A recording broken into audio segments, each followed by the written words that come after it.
Okay, so as you're navigating your third-year medical studies, um, the cardiovascular system, it really stands out, doesn't it? Clinically critical, maybe a bit challenging. Definitely challenging. Whether you're trying to make sense of complex ECGs, arrhythmias, or, the systemic effects of heart failure, having a really solid integrated understanding is, well, it's non-negotiable for your exams. Absolutely. So today we're going to try and cut through some of the noise, maybe from your lecture notes, and do a focused, high-yield deep dive. We'll hit the core concepts, anatomical structures, physiological principles, everything governing the cardiovascular system. And our mission really is to get beyond just memorizing facts. We want to help you connect the anatomical what with the physiological why, pinpoint those crucial insights that won't just solidify things for exams, but also, build a really strong foundation for your clinical practice later on. Consider it a strategic review, yeah. Yeah, A shortcut to synthesis, maybe. exactly. Synthesize it for true mastery. All right, let's unpack this. First major section, the vascular tree, the conduits of life. To really appreciate the complexity, maybe an analogy helps frame it. An analogy is a great starting point. Think of the cardiovascular system as like a super sophisticated, closed-loop water purification plant, a fluid distribution and filtration system. Okay, I like that. So the heart is the pump. The heart's your central pump, yeah, providing that essential hydrostatic pressure. And then you've got this massive network of blood vessels and lymphatic vessels, too, acting as the intricate piping system. And for this plant to work properly, continuously, what does it need? Good question. It needs 4 critical things. 1, a really robust pressure-generating system, that's the heart. 2, highly adaptable vessels pipes that can maintain and regulate pressure and flow. 3, specialized exchange areas for constant filtration and delivery. And 4, dedicated reservoirs, places to store volume. And the scale of this internal plumbing, it's just wild. We're talking, 100,000 kilometers of vessels in an adult? Roughly, yeah. 100,000 kilometers. It's staggering. Enough to wrap around the Earth almost 2.5 times. Just an incredible feat of biological engineering, all working silently inside us. Truly a masterwork. Okay, so let's start comparing arteries, veins, and lymphatics. We see distinct patterns emerge, right? We do. Arteries, as they branch out from the heart towards the periphery, they show increasing bifurcation, more branching points. And as they branch, their overall diameter and wall thickness tend to decrease. Okay. They also tend to run deeper in the body compared to veins, and they often form these neurovascular bundles, traveling closely alongside nerves. You'll often see smaller muscular arteries flanked by multiple veins, whereas the larger arteries might just have one main accompanying vein. And veins are essentially the reverse journey, collecting blood, converging back towards the heart, kind of paralleling the artery. Pretty much, yeah. They follow a similar but opposite pattern. But there's a critical difference in their structure, something absolutely vital for their function, especially thinking about the legs. The valves. That's the key difference. Exactly. The presence of valves, particularly numerous in veins, they're essential to prevent retrograde flow, blood flowing backwards. This is super important in places like the lower limbs where gravity is constantly pulling blood down. Without those valves, getting blood back to the heart efficiently, especially when you're standing, would be much harder. It helps maintain central venous pressure, cardiac output. Makes sense. Prevents pooling. And then the lymphatics. How do they slot into this system? Lymphatics are structurally kind of similar to veins, but they play a distinct, though complementary role.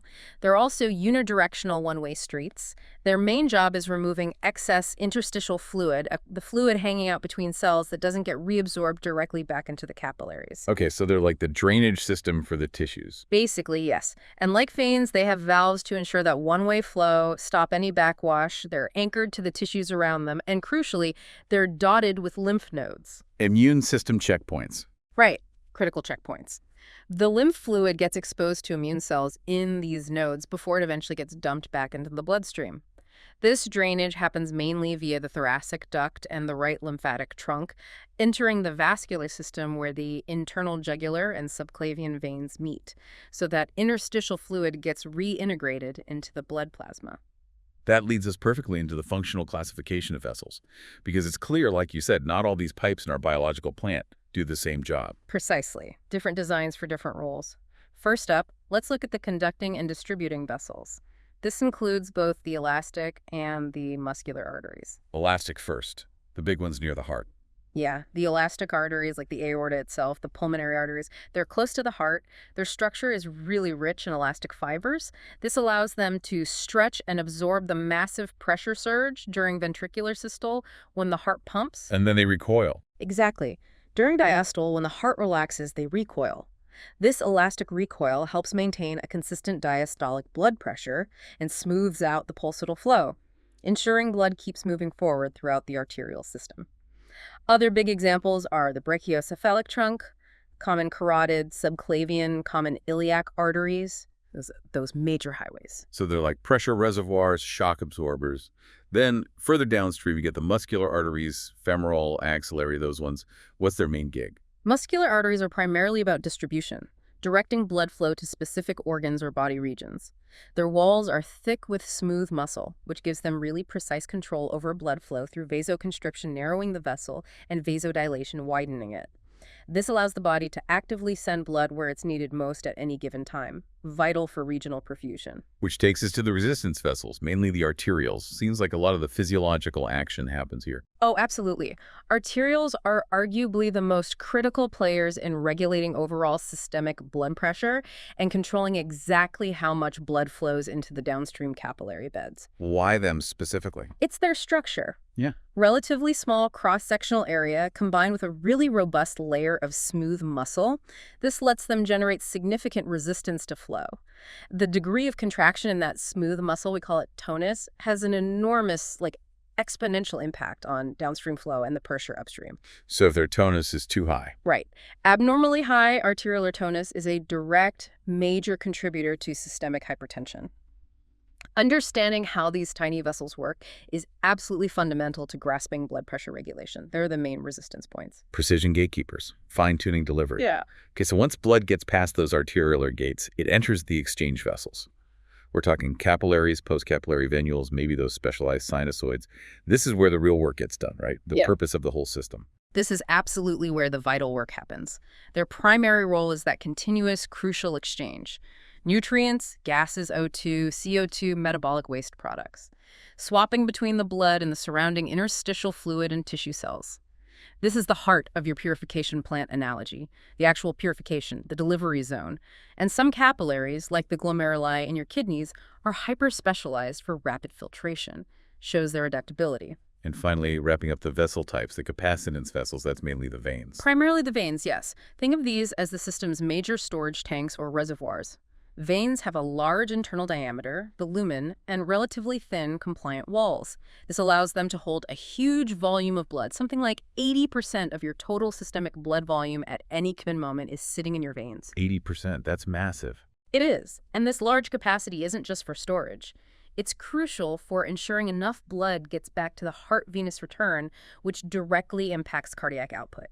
It also helps maintain the correct pressure balance back in the capillary beds, which is vital for that continuous substance diffusion. They're a dynamic reservoir, not just passive pipes. It's really striking how each vessel type is so perfectly adapted. Let's dive deeper into the microscopic architecture that makes this possible, the vessel wall ultrastructure. Both arteries and veins have that basic three-layered design, right? Mm-hmm. But with key differences in each layer, or tunic. Yes, the three concentric tunics. Yeah. Starting from the inside, lining the lumen, you have the tunica intima. This is mainly a single layer of endothelial cells, that smooth lining which is continuous right through the heart and all blood vessels. It sits on a basement membrane. Yeah. Beneath that endothelium, there's usually a thin layer of loose connective tissue, maybe a few smooth muscle cells scattered in there. And it's often bordered by an internal elastic lamina, a layer of elastic fibers, which is particularly prominent in muscular arteries. And the difference between artery and vein intima. Lumen shape, valves. Key differences there. In arteries, the lumen is generally smaller and tends to stay open, maintaining a round shape and cross-section. Veins, on the other hand, have a larger lumen that often appears collapsed or flattened in tissue sections. And as we mentioned, veins uniquely possess valves, which are actually inward folds of this tunica intima, preventing that backflow. Got it. And the middle layer, the tunica media, that's the muscular one. That's the main contractile layer. It's predominantly composed of smooth muscle cells arranged concentrically, sort of like rings. The thickness and amount of smooth muscle vary hugely between different vessel types, much thicker in arteries than veins, generally. This layer also contains varying amounts of elastic fibers and collagen fibers for support and stretch. In arteries, it's often clearly marked on its outer edge by an external elastic lamina, another elastic layer, which can sometimes look perforated, almost like Swiss cheese. The smooth muscle here is the key regulator of vessel diameter and therefore blood flow and pressure. And the outermost layer, the tunica adventitia or externa. This is the tough outer coat. It's mostly collagen fibers, with some elastic fibers too. It blends into the surrounding connective tissue, helping anchor the vessel and forming those neurovascular sheaths we talked about. You'll find nerves here for autonomic control. And really importantly, especially in larger vessels like the aorta, you find the vasa vasorum. Vessels of the vessels. Exactly. Translates to vessels of the vessels. It's the blood supply to the actual walls of these large blood vessels. Their walls are just too thick to get enough oxygen and nutrients simply by diffusion from the blood flowing inside the main lumen. Understanding the vasa vasorum is critical when you think about conditions like aortic dissection, where that wall structure is compromised. That direct blood supply to the vessel walls is fascinating. Okay, let's get even more specific with specific arterial types and features, going beyond just elastic and muscular. We can categorize them further based on their predominant structural components. Let's start with elastic arteries. These are the big ones, typically over a centimeter in diameter. They have a relatively thick tunica intima, but their defining feature is an incredibly thick tunica media. It's packed with concentric sheets or laminae of elastic tissue interspersed with smooth muscle cells. Their adventitia, the outer layer, is relatively thinner compared to the media. So aorta, pulmonary arteries, the big branches off the aorta like brachycephalic, common carotid, subclavian, common iliacs. Those guys, those are the classic examples. And because of all that elastic tissue, their lumen is always patent, always open. Their main job, as we said, is to stretch during systole, absorb that pulse energy, and then recoil during diastole to maintain pressure and smooth outflow. They're the primary pressure dampeners. Okay. How do the muscular arteries differ structurally? These are most of the named arteries we learn, right? Like the femoral, radial. Exactly. Muscular arteries make up the bulk of the named arteries. They have a thinner intima compared to elastic arteries, but often a very prominent, sometimes wavy-looking internal elastic lamina right underneath the endothelium. Their tunica media is the dominant layer, characterized by a substantial amount of smooth muscle, with fewer elastic laminae mixed in compared to elastic arteries. They also tend to have a thicker, more distinct external elastic lamina separating the media from the adventitia. And overall, their adventitia is thicker than that of elastic arteries, providing more structural support. And the trend is less elastic, more muscle as you move away from the heart. That's the key trend. As arteries get more distal, further from the heart, they generally have less elastin and proportionally more smooth muscle. This structural shift perfectly suits their function. They need that muscle to actively contract and relax to precisely regulate regional blood flow to different parts of the body. Makes perfect sense. Structure follows function. Now, what about anastomoses? These sound like crucial backup routes. Incredibly vital detour channels, exactly. Anastomoses are natural connections, direct links between different arterial branches or sometimes between arteries and veins. They provide alternative or collateral pathways for blood flow. This redundancy is a brilliant protective mechanism. So if one route gets blocked. Exactly. If the main arterial path gets obstructed, maybe compressed by a joint movement, blocked by a blood clot, embolism, or even tied off during surgery, ligation, these anastomotic channels can often provide an alternative blood supply to the downstream tissue, preventing or minimizing ischemia, which is tissue damage due to lack of oxygen. You see important anastomoses around joints like the shoulder, around the scapula or knee, and in places like the hand and the gut. But not all tissues have such good backup plans. You also have terminal arteries. What's the clinical significance there? This sounds important for things like stroke or heart attack. Critically important for understanding infarction tissue death. We classify them into true anatomical terminal arteries and functional ones. True anatomical terminal arteries, or end arteries, are vessels that simply do not form any significant anastomoses with neighboring arteries. If one of these gets blocked, that's it. Blood supply to the area it feeds is completely cut off, leading to irreversible infarction. The classic example is the central artery of the retina. Blockage leads to blindness in that eye. Okay, no backup at all. What about functional terminal arteries? Functional terminal arteries do technically have some small anastomotic connections, but these connections are so tiny or inefficient that they are completely inadequate to compensate if the main vessel is suddenly blocked. They can't provide enough collateral flow quickly enough. So functionally, they behave like end arteries. Organs supplied by these functional terminal arteries are highly vulnerable to ischemic damage. This includes critical organs like the brain, liver, kidneys, spleen, the intestines, and very significantly, the heart muscle itself via the coronary arteries. Understanding this concept is absolutely fundamental to appreciating why conditions like myocardial infarction or stroke are so devastating. Right, that distinction is crucial. Okay, let's move down to the smallest scale. Capillaries and microcirculation. How do these incredibly tiny, delicate vessels manage such widespread and vital exchange? Their ultrastructure is remarkably simple but incredibly efficient. Capillaries are basically just a single layer of endothelial cells sitting directly on a basement membrane. They completely lack a tunica media, no smooth muscle, and a tunica adventitia. So just the intima, essentially. Pretty much, yeah. However, they are often associated with cells called parasites. These cells kind of wrap around the endothelial tube, providing structural support, helping to regulate permeability, and secreting vasoactive substances. And despite being tiny individually, there are just billions of them. An astronomical number. Individually, they're only about 5 to 10 microns in diameter, maybe 50 microns long at most. But the total length of capillaries in your body is estimated at around 80,000 kilometers. And if you added up the cross-sectional area of all capillaries together, it would be roughly 800 times the cross-sectional area of the aorta. Wow. So massive total surface area. Yeah. And the flow must be super slow through them. Exactly. That huge total cross-sectional area means blood flow slows down dramatically in the capillaries, maybe 0.3 millimeters per second, compared to 320 millimeters per second in the aorta. This combination, vast surface area and incredibly slow flow, is precisely what maximizes the time and opportunity for efficient exchange of nutrients, gases, and waste products between the blood and the tissues. It's optimized for exchange. So slow flow, huge surface area, the biomechanical keys. And I recall there are different types of capillaries adapted for different jobs. That's right. We generally classify them into 3 main types based on how leaky they are, their permeability. First, continuous capillaries. These are the most common type. You find them in muscle, lungs, the central nervous system, where they form the critical blood-brain barrier. Their endothelial cells form a complete, unbroken lining, and the basal lamina underneath is also continuous.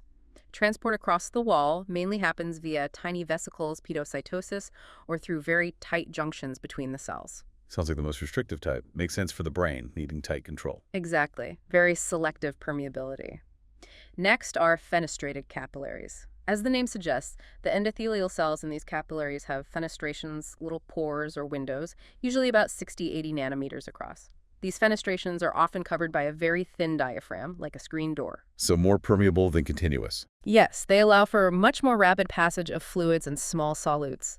You find these in places where there's a lot of filtration or absorption happening, like the glomeruli in the kidneys, the villi of the intestines, and endocrine glands that need to release hormones quickly into the bloodstream. Okay, controlled leakiness. And the third type, discontinuous capillaries or sinusoids. They must be the leakiest of all. Precisely. Sinusoids are the most permeable. They have large fenestrations that crucially lack diaphragms, and the endothelial cells themselves can be widely separated, creating large intercellular gaps.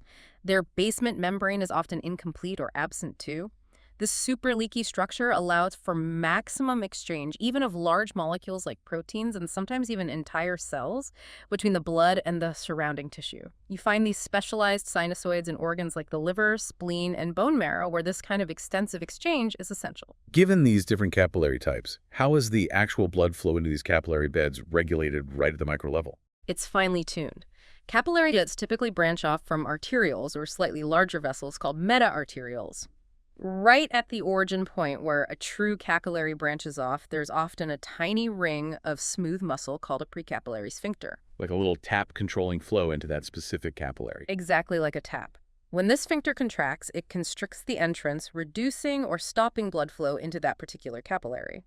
When it relaxes, flow increases. Furthermore, the meta-arteriole itself can regulate flow through the bed, and importantly, it often provides a direct connection to a post-capillary venule called a thoroughfare channel. This allows blood to completely bypass the true capillary network if needed. A shunt, essentially. Why bypass the exchange network? It's crucial for regulating tissue perfusion based on metabolic needs and also for things like temperature regulation. If tissue doesn't need much oxygen right then, or if the body needs to conserve heat, blood can be shunted through the thoroughfare channel, bypassing the extensive capillary bed. And the actual movement of fluid in small solutes across the capillary wall that's governed by the Starling hypothesis, right? The balance of pressures. That's precisely it.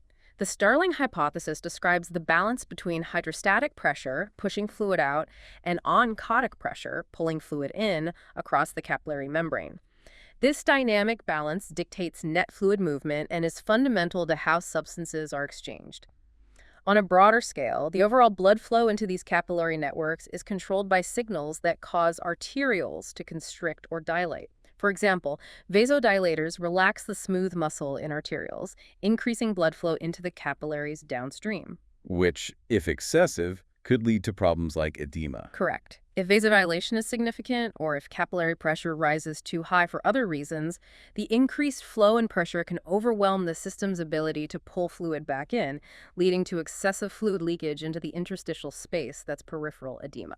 I remember learning that the pulmonary circulation responds differently to hypoxia compared to the systemic circulation. Can you clarify that? It seems counterintuitive.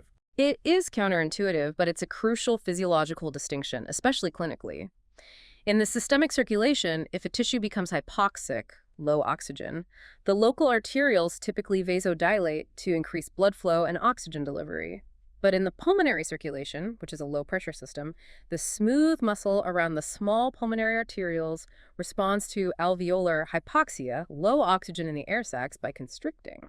So less oxygen in the lung sacs makes the nearby vessels constrict. Why? It's called hypoxic pulmonary vasoconstriction, and it's a vital adaptive mechanism. It serves to divert blood away from poorly ventilated, poorly oxygenated areas of the lung and redirect it towards areas that are better ventilated.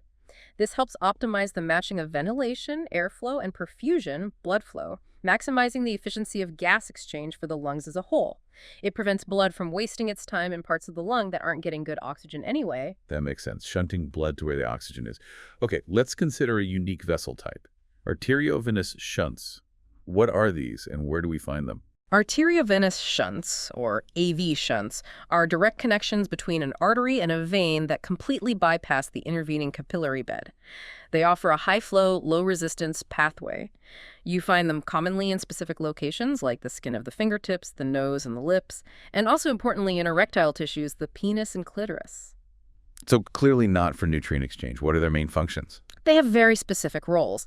In the skin, they are absolutely vital for thermoregulation. When an AV shunt closes, it forces blood to go through the superficial capillary beds, increasing heat radiation from the skin surface, helping you cool down. When the shunt opens, blood bypasses these capillaries, flowing directly from artery to vein deeper down, which helps conserve body heat when you're cold. It's a rapid way to control heat loss. Okay, temperature control. And in erectile tissue. In erectile tissue, the closing of these AV shunts is the key event that initiates erection. Normally, blood flows through the shunts.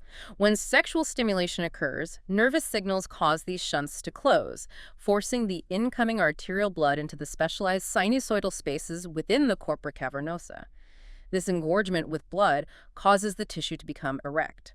So understanding AV shunts is key to both thermoregulation and sexual physiology.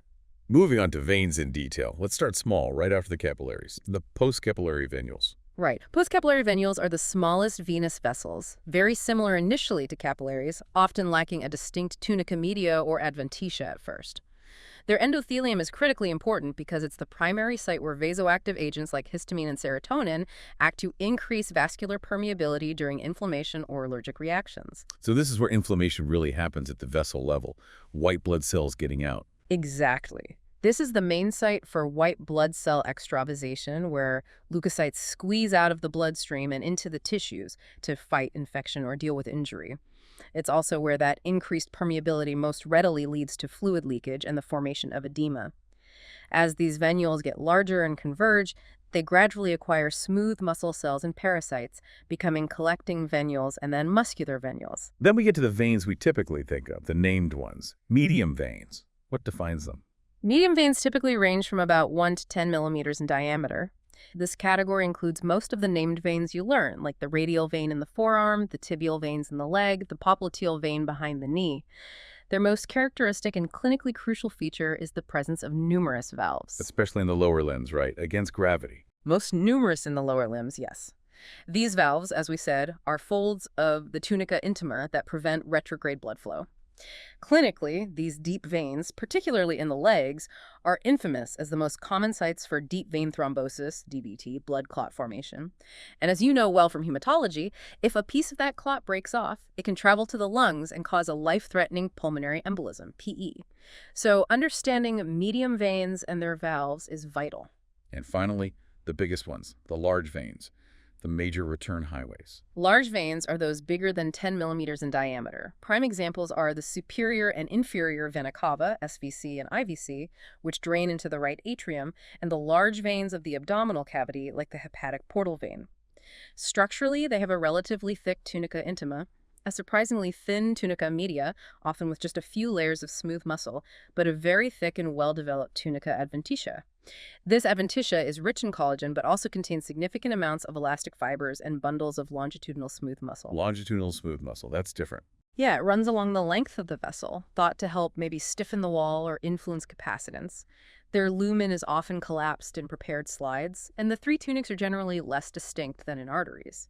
And remember that key physiological point. About 80% of your total systemic blood volume is typically residing within the venous system at any given time. They are the major capacitance vessels. That 80% figure is just astounding.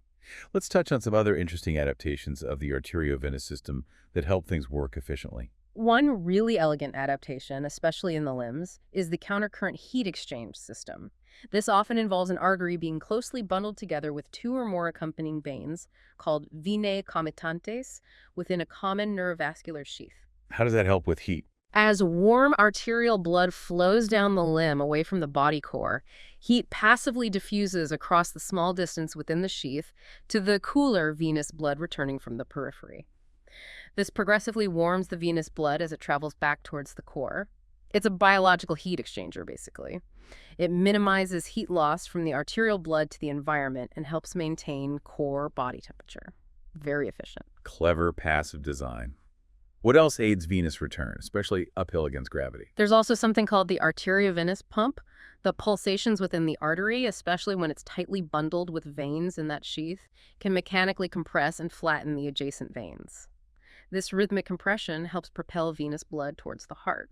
And then, of course, the mechanism you're very familiar with from physiology and hematology, the muscular venous pump. The calf pump, essentially. Exactly. When skeletal muscles contract, especially in compartments enclosed by fascia like the calf, they squeeze the deep veins embedded within them. This compression forces blood upwards, past the one-way valves. When the muscles relax, the veins refill from below, but the valves prevent backflow. It's incredibly effective, especially during walking or exercise, for driving venous return from the lower limbs and preventing blood from stagnating. Okay, beyond the standard types, you mentioned some atypical blood vessels that don't quite fit the mold. Yeah, it's important context clinically. These are vessels that, while technically arteries or veins, have unique structural or functional features. For instance, the coronary arteries supplying the heart muscle. They're classified as medium muscular arteries, but their walls are disproportionately thicker, and they are notoriously prone to developing atherosclerosis compared to other arteries of similar size. Understanding this atypicality is central to ischemic heart disease. What are some other examples? The dural venous sinuses in the skull, we call them sinuses, but they aren't true veins with the typical three-layered wall. They're really broad channels lined by endothelium, formed between layers of the dura mater, draining blood from the brain. Ah, right. And the great saphenous vein. That one comes up a lot clinically. Absolutely. The great saphenous vein, which runs superficially up the leg, is atypical because despite being a vein, it's incredibly resilient and often harvested for use as a graft in coronary artery bypass graft CABG surgery. Its length, accessibility, and ability to withstand arterial pressures when transplanted make it invaluable. And another quick mention, the central adrenal medullary vein in the adrenal gland has an unusually thick muscular wall in its intima, allowing it to regulate hormone release from the medulla. Good examples. Okay, one last quick recap on the lymphatic vessels before we finally get to the heart itself. Their role in fluid balance and immunity. Right, lymphatics are crucial partners. Main job, drain excess interstitial fluid that capillaries don't reabsorb, preventing tissue swelling, edema, and return it to the blood. They ensure unidirectional flow away from tissues. Structurally, they have 3 thin tunic layers, numerous valves, and are anchored by filaments to surrounding tissue. They converge into larger ducts, thoracic duct, and right lymphatic trunk, which empty lymph into the venous system near the junction of the internal jugular and subclavian veins. Crucially, lymph fluid percolates through lymph nodes along the way. Acting as filters and immune surveillance centers. Exactly, exposing the fluid and any pathogens or abnormal cells it might carry to a high concentration of immune cells before it re-enters the general circulation, a vital part of the immune system's surveillance network. Perfect. Okay, we've mapped the entire vascular network. Now let's pivot to the engine driving it all. The heart, the central pump. This is where the pressure originates. The powerhouse, indeed. Understanding the heart's position and general features is absolutely fundamental for anatomy exams, clinical examination, interpreting imaging, everything. It sits obliquely, kind of tilted, within the chest cavity, specifically in the middle mediastinum. And it's mostly on the left side. About 2/3 of its mass is to the left of the body's midline, with the apex pointing down and to the left anteriorly. Only about 1/3 extends to the right of the midline. It rests inferiorly on the central tendon of the diaphragm. Laterally, it's flanked by the pleural cavities and the lungs, which actually leave impressions on its surface. I always like the mnemonic for its basic structure. 4 chambers, 4 surfaces, 4 borders, 4 valves. Helps keep it straight. That's an excellent mnemonic for quick recall, covers the major components. Now, before we actually go inside the chambers, we need to talk about the sac it sits in, the pericardium. The protective sac.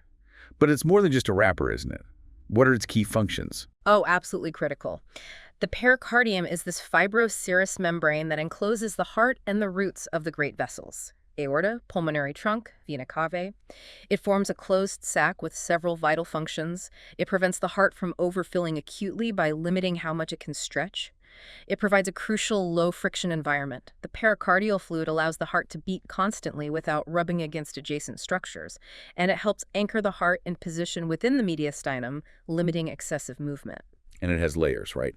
A tough outer layer and a more delicate inner one. 2 main parts: an outer, tough, fibrous pericardium, and an inner, double-layered serous pericardium. Let's start with that tough outer layer, the fibrous pericardium. What's its deal? The fibrous pericardium is exactly that, a strong, inelastic, cone-shaped bag made of dense connective tissue. Inferiorly, it's fused firmly to the central tendon of the diaphragm, which really helps stabilize the heart's position. Superiorly, it blends with the outer layer adventitia of the great vessels as they enter and leave the heart, extending up to about the T4 vertebral level. Anteriorly, it's loosely attached to the back of the sternum by weak sternopericardial ligaments.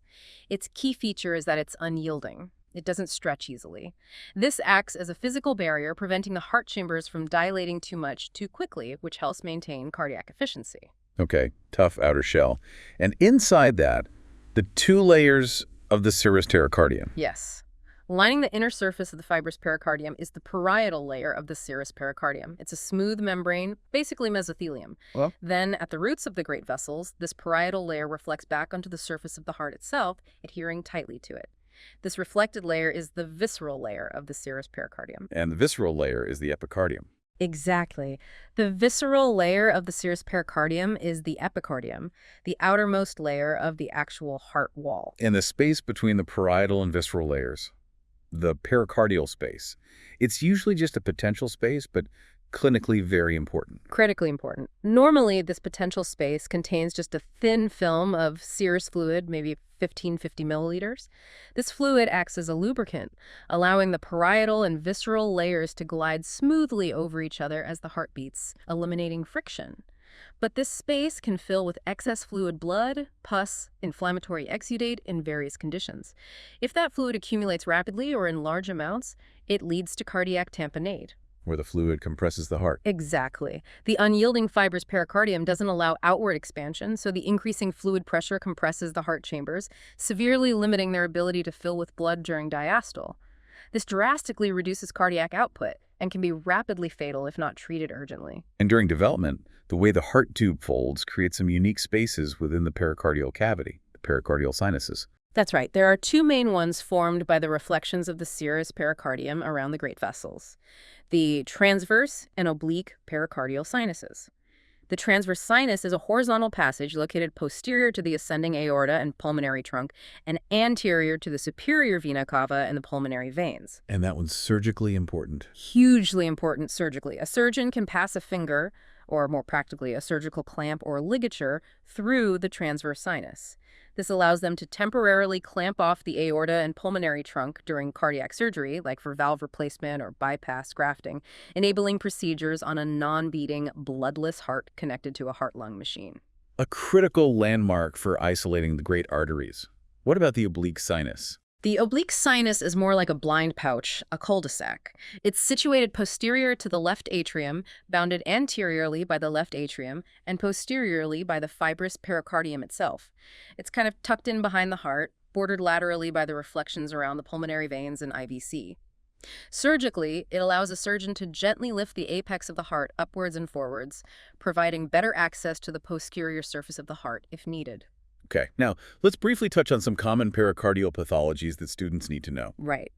TB pericarditis, inflammation often caused by tuberculosis, can lead to a fibrinous exudate, coating the pericardial surfaces. This can cause inflammation and sometimes a characteristic scratching sound on auscultation called a pericardial friction rub. And we mentioned cardiac tamponade obstructive pericarditis, where fluid buildup limits heart function. Exactly, that's the acute compression. A pericardial effusion just refers to any abnormal accumulation of fluid in that space. It might be small and asymptomatic, or it could be large enough or accumulate fast enough to cause tamponade. Then there's constrictive pericarditis. This is usually an end-stage result of chronic inflammation or infection. The pericardium becomes thickened, fibrosed, scarred, and sometimes calcified.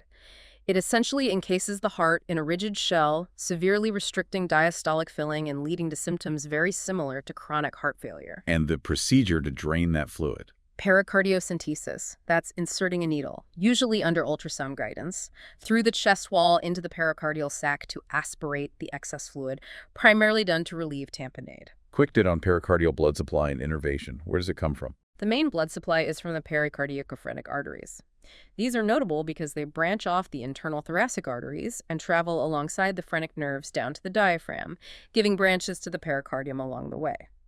Smaller contributions come from nearby arteries like the musculophrenic, bronchial, esophageal, superior phrenic, and even tiny branches from the coronary arteries themselves. Venous drainage largely mirrors this via pericardiocophrenic veins draining into the internal thoracic or brachiocephalic veins, plus some drainage into the azygos system. And innervation, particularly pain sensation. Sensory innervation, especially pain and stretch for the fibrous pericardium and the parietal layer of the serous pericardium, comes primarily from the phrenic nerves. Spinal root C3, C4, or C5. This is clinically relevant because irritation of the pericardium, like in pericarditis, can cause referred pain to the shoulder area, the C3, C5 dermatomes, because the phrenic nerve originates there. The vagus nerve also contributes some fibers, probably vasomotor or unknown function. Sympathetic fibers from the T1, T4 spinal cord segments provide vasomotor control to the pericardial vessels. Importantly, pain sensation from the visceral layer of the serous pericardium, the epicardium, seems to travel mainly via these sympathetic afferents alongside cardiac pain fibers. The visceral layer itself is generally considered insensitive to touch or temperature, but stretch or ischemia can trigger pain signals via sympathetics. Okay, let's finally get into the heart itself, chambers and structures. You mentioned it functions as two distinct pumps working together. Absolutely. Conceptually, you have to think of it as two muscular pumps operating in series, side by side. The right heart, right atrium and right ventricle, receives deoxygenated blood returning from the systemic circulation, the body, and pumps it into the pulmonary circulation, the lungs, for oxygenation. The left heart, left atrium and left ventricle, receives that freshly oxygenated blood coming back from the lungs and powerfully pumps it out into the systemic circulation to supply all the body's tissues. And structurally, 4 chambers. 2 atria on top, 2 ventricles below. Correct. Two upper, thinner-walled receiving chambers, the atria right and left, separated by the interatrial septum, and two lower, thicker-walled pumping chambers, the ventricles right and left, separated by the much thicker interventricular septum. Externally, the location of the septa is marked by grooves, the anterior and posterior interventricular sulci, which also carry the major coronary vessel. Well, is that external groove separating the atria from the ventricles, too? Yes, the atrioventricular groove, also called the coronary sulcus. It encircles the heart externally like a belt, marking the separation between the atria above and the ventricles below. It also contains major coronary arteries and the coronary sinus. The interventricular septum itself is mostly thick muscle. The muscular part, which is typically as thick as the left ventricular free wall and characteristically bulges into the right ventricle, giving the RV its crescent shape and cross-section. But there's also a small, thin, fibrous membranous part located superiorly near the valves, which is part of the fibrous skeleton, and a common site for congenital heart defects called VSDs, ventriculoseptal defects. Let's dive into the detailed chamber anatomy, starting with the right atrium. What comes in? What are its features? The right atrium forms the right border of the heart. It's the chamber receiving all the deoxygenated venous blood from the body. The superior vena cava, SVC, brings blood from the head, neck, arms, and upper thorax, entering the top part, usually around the level of the third costal cartilage. The inferior vena cava, IVC, brings blood from the lower body, entering the bottom part, near the fifth costal cartilage. The IVC orifice often has a rudimentary valve flap, a remnant of the embryonic valve of the IBC, Eustachian valve. And critically, the coronary sinus, which collects most of the venous blood from the heart muscle itself, opens into the right atrium just medial to the IVC opening. And internally, the right atrium has distinct smooth and rough parts. Yes, very distinct.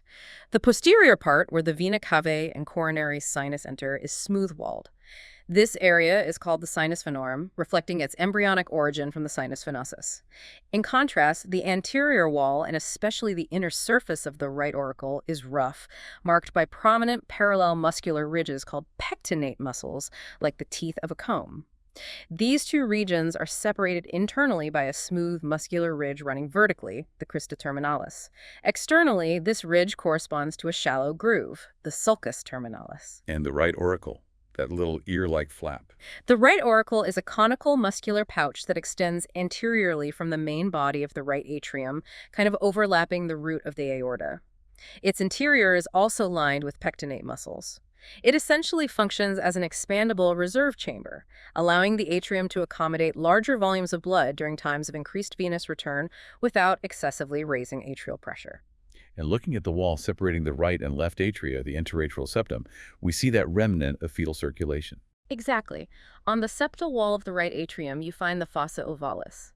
This is a shallow oval depression, usually about the size of a thumbprint, marking the site of the embryonic foramen oval, the opening that allowed blood to bypass the lungs in the fetus.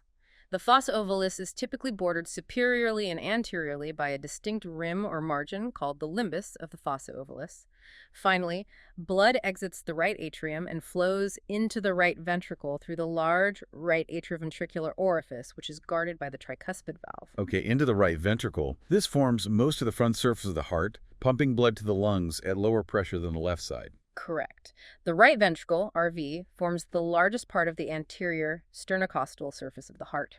Its walls are thicker than the right atrium's, but significantly thinner than the left ventricle's, maybe about 1/3 the thickness, because it only needs to pump blood into their relatively low-resistance pulmonary circulation. Internally, the RV tapers upwards toward the pulmonary valve into a smooth-walled, funnel-shaped outflow tract called the conus arteriosus, or infundibulum. And the rest of the internal wall is rough. Yes, the main inflow portion of the ventricular wall is characterized by irregular muscular ridges and bridges called trabeculae carnea, literally means meaty beams. There is a prominent muscular ridge, the supraventricular crest, which helps separate the rough inflow tract from the smooth outflow tract, conus arteriosus, and directs blood flow towards the pulmonary valve. And there's that special muscle band in the RV, the moderator band, important for conduction. Very important. The septum marginal trabecula, much better known as the moderator band, is a distinct muscular band that stretches from the lower part of the interventricular septum across to the base of the anterior papillary muscle.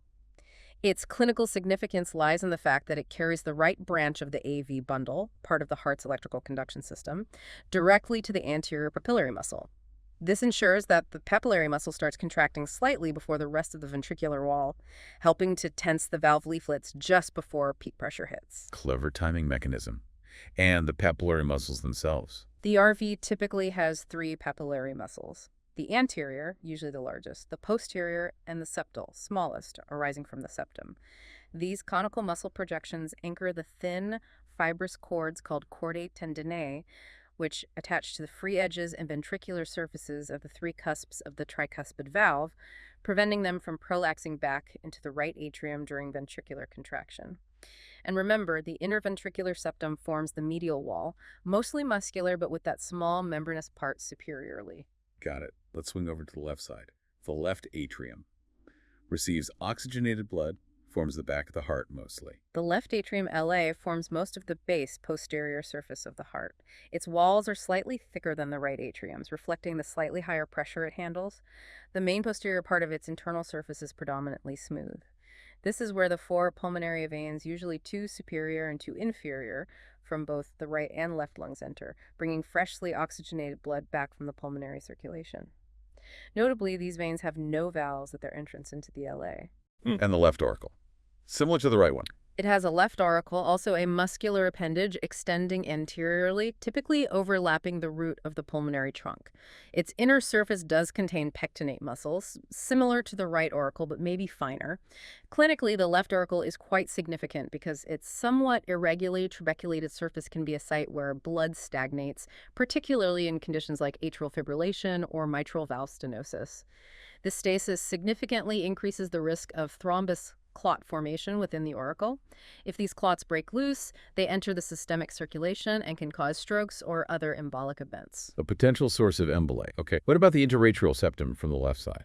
On the interatrial septum, viewed from the left atrium, you can often see a shallow depression corresponding to the fossa ovalis, but it represents the closed valve of the foramen ovale from the fetal stage. It slopes superiorly and posteriorly towards the right. Blood then flows from the left atrium into the left ventricle through the left atrioventricular orifice, guarded by the mitral valve, also called the bicuspid valve because it typically has two cusps. The name mitral comes from its resemblance to a bishop's mitre. And finally, the powerhouse. The left ventricle forms the apex, thickest walls by far. The left ventricle, LV, forms the left border of the heart and, importantly, the cardiac apex. Its walls are incredibly thick, typically 2 to 3 times thicker than the right ventricle's walls. This massive musculature is essential because the LV has to generate very high pressures, systolic pressure around 120 millimole to pump oxygenated blood out into the high-resistance systemic circulation, supplying the entire body. And internally. Similar structures to the right, but maybe more refined.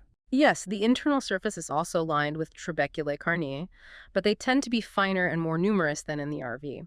The LV cavity itself is typically longer and more conical or circular in cross-section compared to the crescent-shaped RV, partly because the thick interventricular septum bulges into the RV.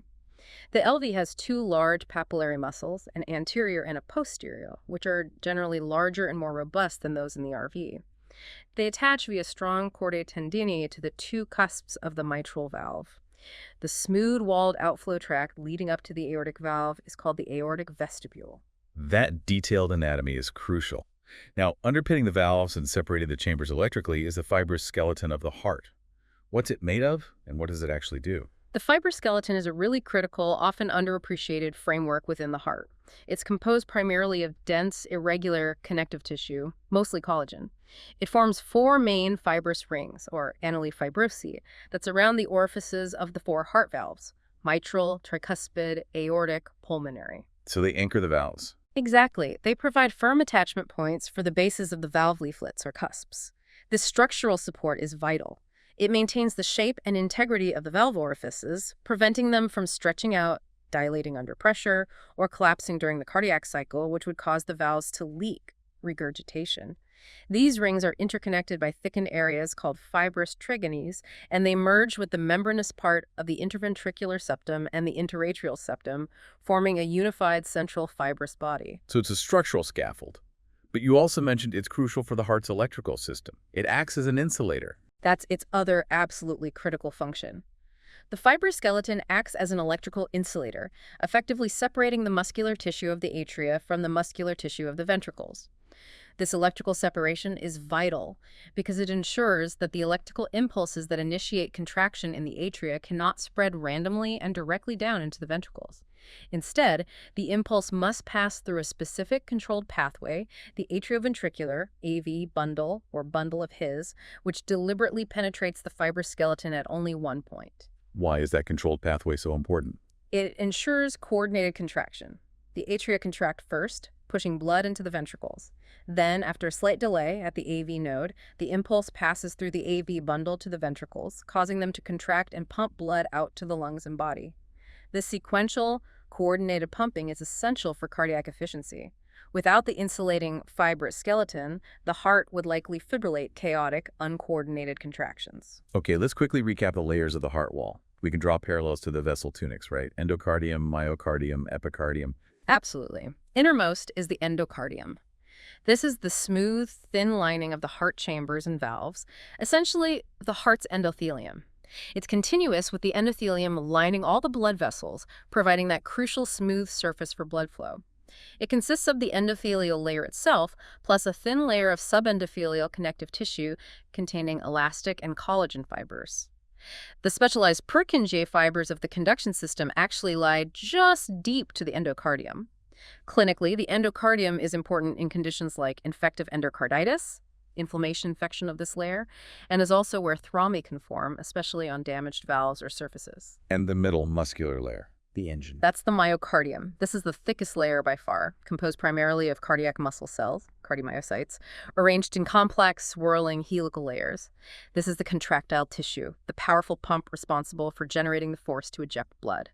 Its thickness varies, thickest in the left ventricle, thinnest in the atria. And the outermost layer. The epicardium. As we established earlier, this is synonymous with the visceral layer of the serous pericardium. It's a thin, transparent outer layer covering the heart surface. It contains the major coronary blood vessels and nerves embedded within a variable amount of adipose, fat tissue. So the analogy holds up well. Endocardium is like the tunica intima. Myocardium is like the tunica media, the muscle layer, and epicardium is like the tunica adventitia, the outer covering containing vessels and nerves. Perfect. Now let's zoom right in on the heart valves in detail. Delicate, yet incredibly strong structures, critical for that one-way flow. They really are engineering marvels, and a key point to remember for exams, heart valves are essentially avascular. They don't have their own direct blood supply. They rely entirely on diffusion of nutrients and oxygen from the blood flowing past them on either side. This lack of blood supply has implications for healing after damage or infection. And structurally, each valve leaflet or cusp has a core made of connective tissue layers. Yes, typically 3 distinct layers within the connective tissue core, each contributing specific properties. There's the spongiosa, the fibrosa, and the ventricularis, or arteriolis auricularis, depending on the valve inside. Okay, tell us about the spongiosa. Sounds like a shock absorber. It largely functions as one. The spongiosa is a layer of loose connective tissue, rich in proteoglycans, which attract water, as well as elastic and collagen fibers. It's typically located on the inflow side of the valve, so on the atrial side of the AV valves, where it might be called the auricularis, and on the arterial side, facing the aorta or pulmonary artery, of the semilunar valves, where it's called the arterialis. It acts as a shock absorber, cushioning the impact when the valve closes, and provides flexibility and pliability to the cusp, allowing it to deform slightly without damage. And the main structural backbone, the fibrosa. That's the fibrosa. This forms the dense fibrous core of the valve leaflet. It's composed of dense, irregular connective tissue, primarily collagen, and is essentially a direct extension of the fibrous rings of the heart's skeleton. This layer provides the crucial mechanical strength and stiffness, enabling the valve to withstand the high pressures generated during contraction without tearing or excessively bulging. And the third layer, the ventricularis. The ventricularis is another layer of dense connective tissue, but this one is particularly rich in elastic fibers. It's located on the outflow side, so on the ventricular surface of the AV valves, and the ventricular aortic surface of the semilunar valves. Critically, in the atrioventricular AV valves, mitral and tricuspid, this ventricularis layer is directly continuous with the chordae tendineae, providing a strong, seamless anchor point for these tendinous cords. Let's break down the 2 main valve types now, starting with those atrioventricular AV valves, mitral and tricuspid, their general structure. The AV valves are positioned between the atria and ventricles. They consist of thin, pliable leaflets or cusps which have somewhat irregular, serrated free edges. Crucially, their ventricular surfaces and free edges are tethered to the papillary muscles within the ventricles via those strong, inelastic fibrous cords, the chordae tendineae. So the mitral valve on the left side, Yeah. also called bicuspid, two cusps. Correct. The mitral valve has two cusps, a larger anterior cusp, sometimes called aortic cusp because it's near the aortic valve, and a smaller posterior cusp. The anterior cusp is notably larger and occupies about 1/3 of the valve ring circumference, sitting strategically between the mitral inflow orifice and the aortic outflow orifice. Importantly, each cusp receives chordae tendineae originating from both the anterior and posterior papillary muscles in the left ventricle. This dual attachment provides robust support against the high pressures in the LV, preventing the cusps from prolapsing back into the left atrium during systole. Its function: prevent backflow from LV to LA. And the tricuspid valve on the right side, three cusps, as the name suggests. Yes, the tricuspid valve typically has three cusps: an anterior, a posterior, and the septal cusp, attached near the interventricular septum. Their bases are attached to the fibrous ring surrounding the right AV orifice.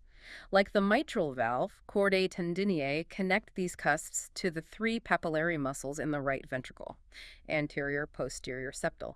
Its function is to prevent the backflow of deoxygenated blood from the right ventricle back into the right atrium during RV systole. How do these AV valves actually work dynamically during the cardiac cycle, opening and closing? Okay, during ventricular diastole, relaxation and filling, the pressure in the atrium is higher than in the relaxing ventricle. This pressure gradient pushes the AV valve cusps open, downwards into the ventricle, allowing blood to flow passively from the atrium into the ventricle. The cusps lie relatively flat against the ventricular walls during this filling phase. Then systole starts. As the ventricle begins to contract, ventricular systole, the pressure inside the ventricle rapidly rises. As soon as ventricular pressure exceeds atrial pressure, this pushes the AV valve cusps upwards back towards the atrium, causing them to close. Simultaneously or just fractionally before closure, the papillary muscles contract, pulling downwards on the chordae tendineae. This tension on the cords prevents the valve cusp from bulging or prolapsing back into the low-pressure atrium under the force of the high ventricular pressure. It's a beautifully coordinated mechanism involving both blood pressure and active muscle contraction to ensure a tight seal. Perfectly timed. Now the other set, the semilunar valves, the aortic and pulmonary valves, how are they structurally different from the AV valves? They are quite different. Located between the ventricles and the great arteries, aorta and pulmonary trunk, they're named semilunar because each valve consists of three cup-shaped or pocket-like cusps that resemble half-moons. These cusps attach to the artery wall. Their free edges, the part projecting into the artery lumen, are slightly thickened, forming the lunulae. At the very center of the free edge of each lunula, there's a further small fibrous thickening called the nodule. Crucially, unlike AV valves, semilunar valves have no chordae tendineae and no papillary muscles. Their function relies entirely on their shape and the pressure gradients. Okay, starting with the aortic valve, left ventricle to aorta. The aortic valve typically has three semilunar cusps. By convention, they're often named based on the origin of the coronary arteries, or lack thereof: a posterior or non-coronary cusp, a left or a left coronary cusp, and a right or right coronary cusp. Just above the attached base of each cusp, the wall of the ascending aorta bulges outward slightly, forming three small dilations called the aortic sinuses, or sinuses of Valsalva. And these sinuses are important. Very important for two reasons. First, they prevent the valve cusps from being plastered flat against the aortic wall when the valve is fully open during ejection, ensuring they can close properly. Second, and critically, the coronary arteries, which supply blood to the heart muscle itself, originate from two of these sinuses. Small openings, the coronary ostia, are located within the sinuses behind the right and left cusps. The right coronary artery arises from the right aortic sinus, and the left coronary artery arises from the left aortic sinus. The posterior sinus is non-coronary. The aortic valve's main job is to prevent oxygenated blood from flowing back from the aorta into the left ventricle during ventricular diastole. And the pulmonary valve, right ventricle to pulmonary trunk, similar structure. A very similar structure, also with three semilunar cusps. These are typically named right, left, and anterior. The anterior cusp is non-coronary in this case. The pulmonary trunk also has slight dilations above the cusps, forming pulmonary sinuses, but unlike the aortic sinuses, no arteries originate from these. The pulmonary valve's function is to prevent deoxygenated blood from flowing back from the pulmonary trunk into the right ventricle during RV diastole. How do these pocket-like semilunar valves function during the cycle? Opening is straightforward, but closure seems key, especially for coronary filling. Right. During ventricular systole, the high pressure generated by the contracting ventricle pushes the semilunar valve cusps open, flattening them against the walls of the aorta and pulmonary trunk, allowing blood to be ejected forcefully. Then, as the ventricles start to relax, ventricular diastole, the pressure inside them drops rapidly.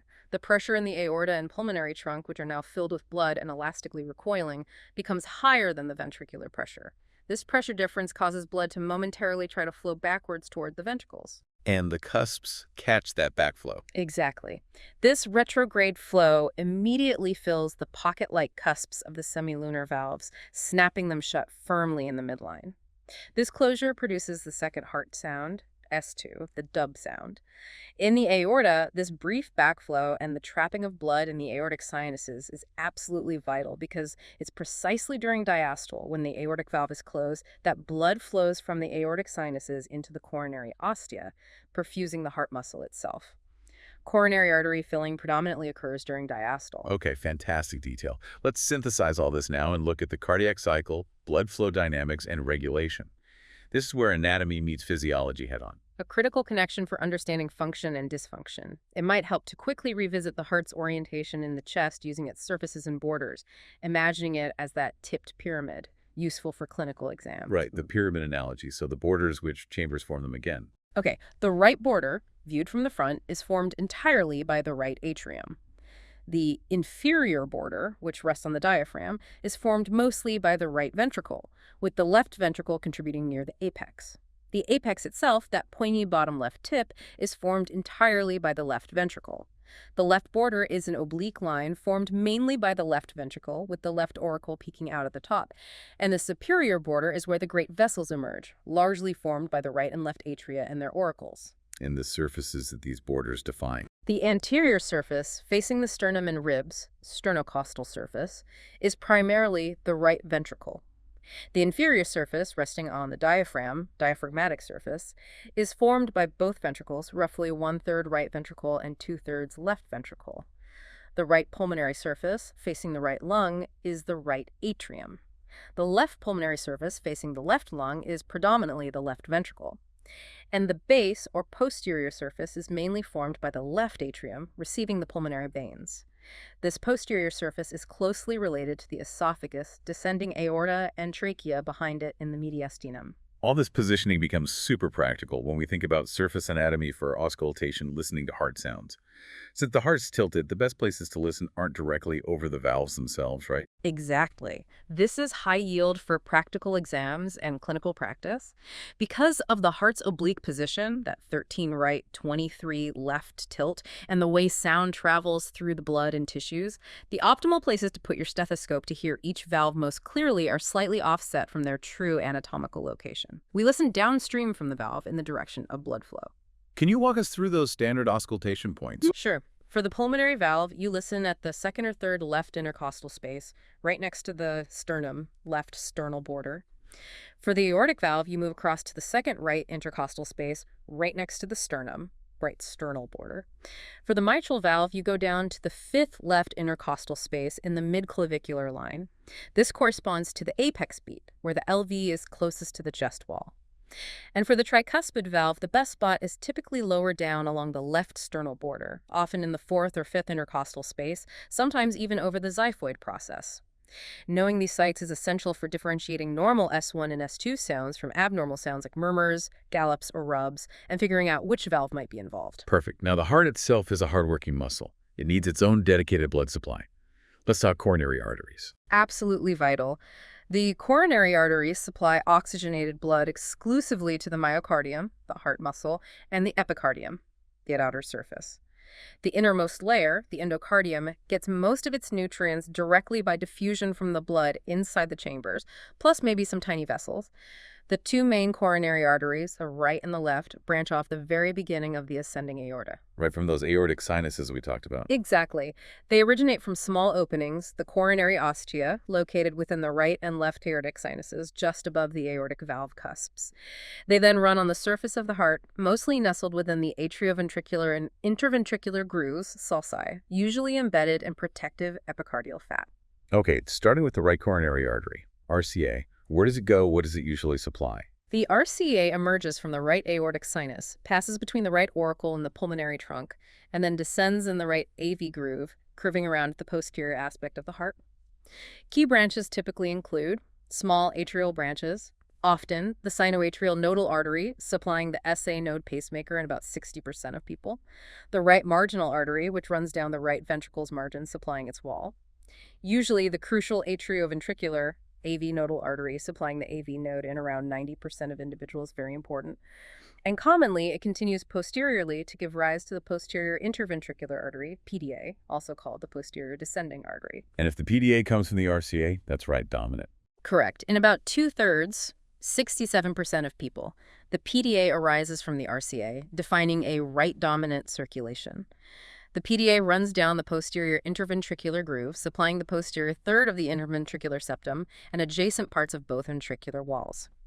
The RCA itself generally supplies the right atrium, most of the right ventricle, the diaphragmatic surface of the left ventricle, the posterior third of the septum, and crucially, the SA and AV nodes in most people. Okay, now the left coronary artery, LCA, it's often described as short. Very short, usually. The LCA arises from the left aortic sinus, passes briefly between the left auricle and the pulmonary trunk, runs for maybe just a centimeter or two in the AV groove, and then typically bifurcates, splits into two major branches. The LED and the circumflex. Exactly.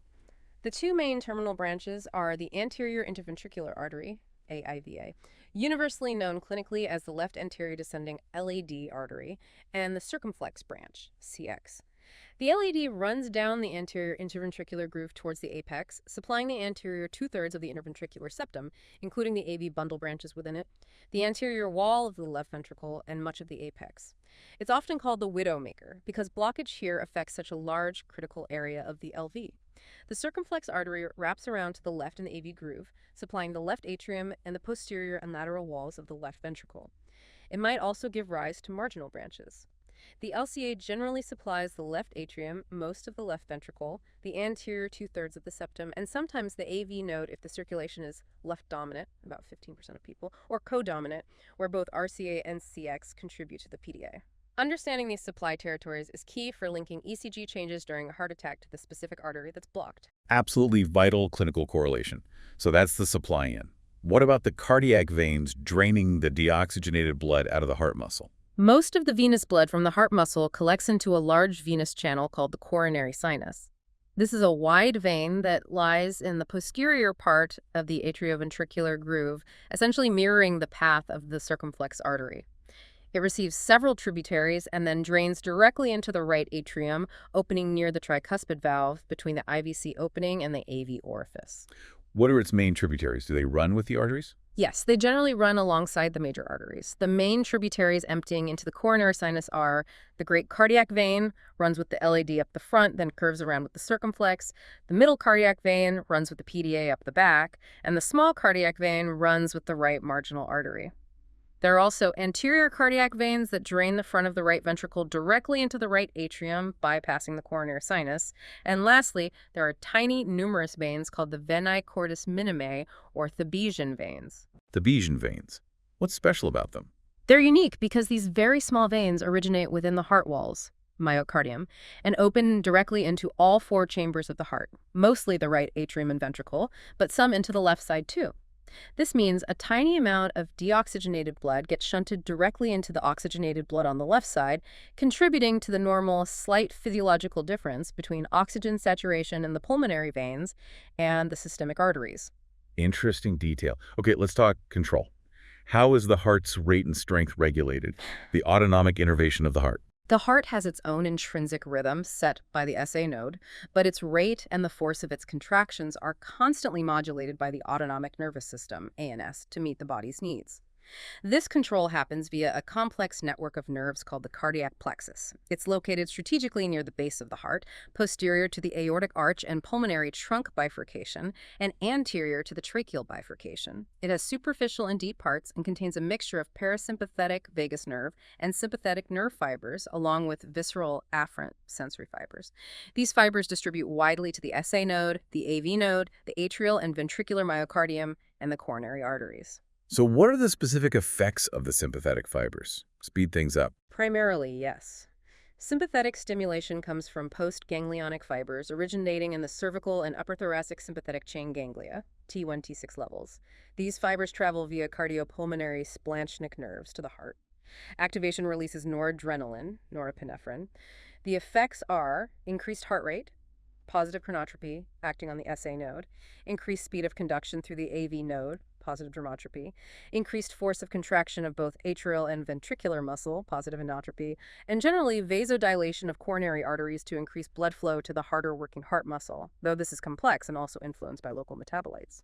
Crucially, visceral pain fibers from the myocardium detecting ischemia travel back to the spinal cord alongside these sympathetic fibers, T1 to T4, T5 levels. This is why cardiac pain is often referred to somatic areas supplied by those same spinal cord levels, typically the inner aspect of the left arm, shoulder, neck, or jaw. And the parasympathetic fibers via the vagus nerve provide the braking action. Exactly, the counterbalance. Parasympathetic input comes from the vagus nerves, CNX. These are presynaptic fibers that synapse with postsynaptic neurons located in small ganglia right on or within the heart wall, especially concentrated near the SA and AV nodes and along the coronary arteries. Activation releases acetylcholine, ACH. The effects are essentially opposite to sympathetic. Decreased heart rate, negative chronotropy, slowing the SA node, decreased speed of conduction through the AV node, negative dromotropy, increasing the AV delay, decreased force of atrial contraction, negative inotropy effect on ventricles is less significant as vagal innervation there is sparser, and potentially mild vasoconstriction of coronary arteries, though parasympathetic control of coronary tone is generally less dominant than sympathetic or local metabolic control. This constant interplay between sympathetic accelerator and parasympathetic brake allows for very fine-tuned control of cardiac output. All of this external control modulates the heart's own intrinsic electrical system, the conducting system of the heart. This ensures the contractions are coordinated, right? Absolutely. This isn't nervous tissue, but rather specialized cardiac muscle cells that are modified for initiating and rapidly conducting electrical impulses much faster than regular cardiomyocytes. This ensures the atria contract together, then the ventricles contract together in a synchronized and efficient sequence. The system starts with the sinoatrial SA node, The pacemaker. a natural pacemaker, yes, located high up in the right atrial wall near the entrance of the SVC. It spontaneously generates electrical impulses at the fastest intrinsic rate, typically 6,100 BPM, initiating each heartbeat.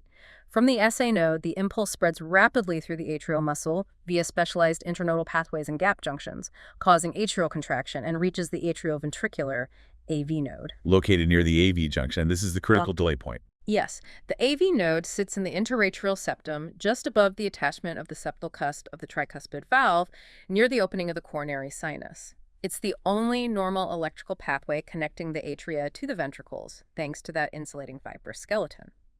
The AV node inherently conducts impulses much more slowly than other parts of the system. This creates a crucial physiological delay, about 0.1 seconds, which allows time for the atria to finish contracting and fully empty their blood into the ventricles before the ventricles start to contract. So after that delay, where does the impulse go? From the AV node, the impulse enters the atrioventricular AV bundle, also known as the bundle of His. This is a short bundle that penetrates the fibrous skeleton and runs down along the top of the interventricular septum. It then quickly divides into the right and left bundle branches. These branches travel down on either side of the muscular interventricular septum, just beneath the endocardium. And then they spread out to the ventricular muscle. Exactly. The bundle branches further subdivide into a complex, fan-like network of subendocardial branches, commonly called Purkinje fibers. These fibers spread extensively throughout the inner walls, subendocardium, of both ventricles and also reach the papillary muscles. Purkinje fibers conduct the electrical impulse extremely rapidly, ensuring that almost the entire ventricular myocardium is depolarized and contracts nearly simultaneously, leading to an efficient, forceful ejection of blood. Remember, in the right ventricle, that moderator band provides a shortcut for the right bundle branch to reach the anterior papillary muscle quickly. A beautifully orchestrated electrical sequence. Okay, let's tie this all together with the big picture. The control of blood flow and nutrient exchange, the physiological governors keeping everything perfused. This is really where the clinical relevance shines through. Why do we care so much about anatomy and conduction? Because it determines adequate blood flow, which is life. Fixed principle is the fundamental equation here. Tissue oxygen consumption, blood flow X, arterial oxygen content, venous oxygen content. So getting enough oxygen to the tissues depends on flow and how much oxygen the blood carries and gives up. Precisely. Adequate tissue oxygenation depends critically on three things working together. 1, normal respiratory function to get oxygen into the blood. 2, sufficient hemoglobin in the blood to carry the oxygen.